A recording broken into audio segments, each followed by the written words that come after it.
Sabe aquela xícara de café perfeita que a gente toma toda manhã?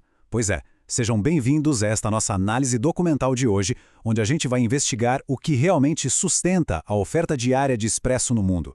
Geralmente, a gente pensa logo no clima perfeito, no solo rico, nas mãos dos produtores. Mas a verdade é que existe uma narrativa muito mais complexa e urgente acontecendo agora mesmo nas plantações do Brasil. É uma verdadeira rota de colisão silenciosa entre a natureza e a tecnologia, que ameaça exatamente aquilo que enche as xícaras de café ao redor do planeta. Então, qual é a força de trabalho oculta por trás da oferta global de café expresso? A resposta para isso costuma surpreender muita gente. O verdadeiro segredo por trás daquele rendimento massivo do café não se resume a fertilizantes de alta tecnologia ou a sistemas super avançados de irrigação. Na verdade, existe uma força de trabalho muito específica, totalmente natural e na maioria das vezes invisível, operando sem parar nas sombras das folhas de café. E sem essa força de trabalho, a matemática da produção simplesmente não fecha. A qualidade da bebida vai lá para baixo. Ato 1. O segredo por trás do expresso. Vamos focar no Espírito Santo. Esse não é apenas mais um estado agrícola. A gente está falando do maior produtor de café Conilon do Brasil, que é uma variedade do tipo Robusta. E por que isso importa? Porque o Robusta é basicamente a base de quase todos os blends de expresso que o mundo inteiro consome. Só que o café Conilon tem uma particularidade enorme. Ele precisa de polinização cruzada. É exatamente aí que entram as abelhas nativas sem ferrão, espécies como as jandaíras, mandaçaias, iraís e urussus. Elas vivem nas matas que cercam as plantações e voam livremente para polinizar as flores do café. E o impacto delas é algo impressionante. Elas maximizam a deposição de pólen, aumentam a quantidade de grãos por fruto e ainda garantem uma maturação muito mais uniforme. É uma sinergia natural simplesmente perfeita. A floresta subsidia a agricultura de forma totalmente gratuita. Ato 2. Uma ameaça mecânica invisível. 15.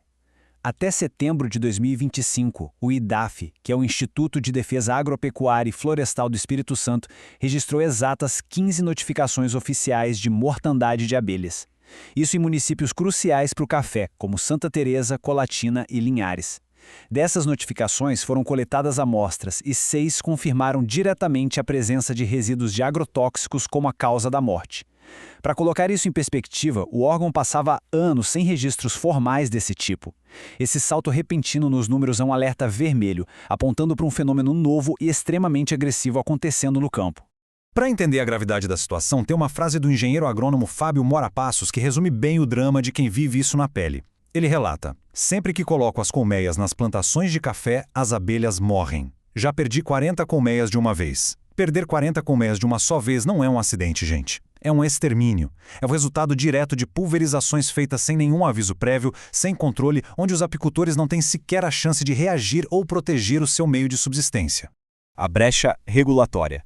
O coração desse problema todo é um verdadeiro choque de regras. De um lado, a gente tem a Portaria 298 de 2021 do Ministério da Agricultura, que autorizou o uso de drones para pulverização. O detalhe é que ela não revogou as proteções ambientais mais antigas. Essas regras mais antigas exigem uma distância mínima de 500 metros de zonas de proteção e um aviso prévio de 48 horas para qualquer apicultor num raio de 6 quilômetros.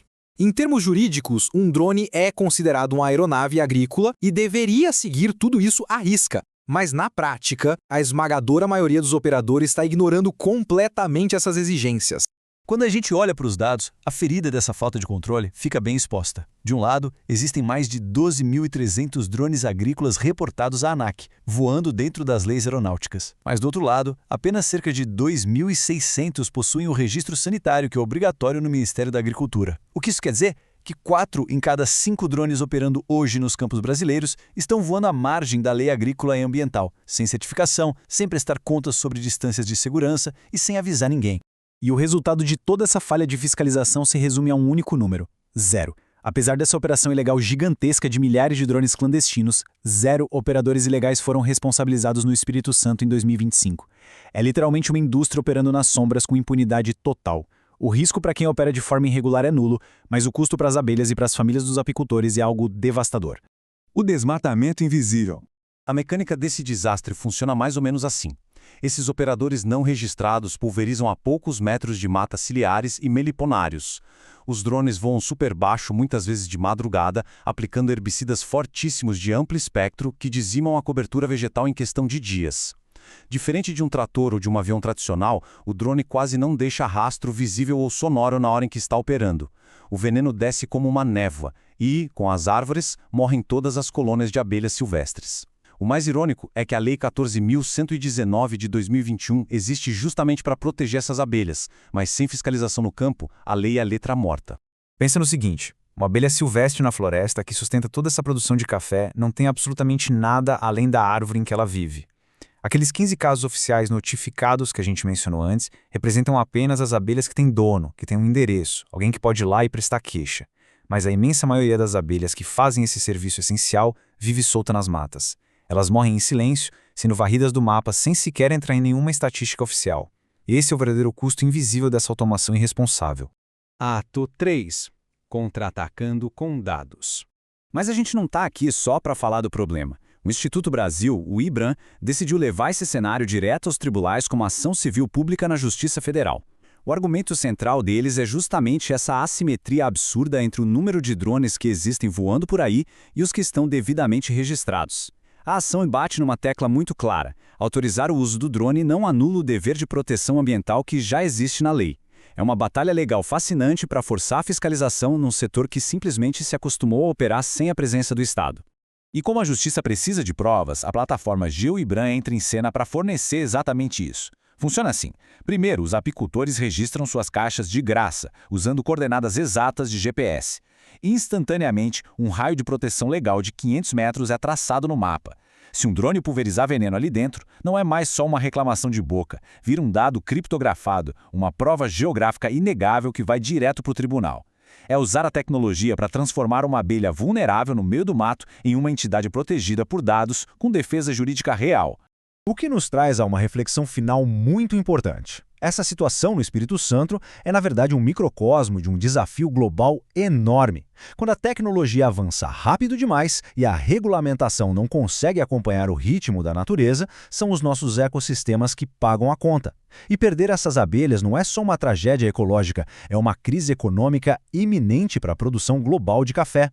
Então fica a pergunta: quanto tempo mais a gente vai ignorar as forças ocultas que sustentam o nosso mundo e o que precisa ser feito hoje para que o zumbido das hélices dos drones consiga, de uma vez por todas, conviver em harmonia com o zumbido da natureza? Vale a pena pensar sobre isso.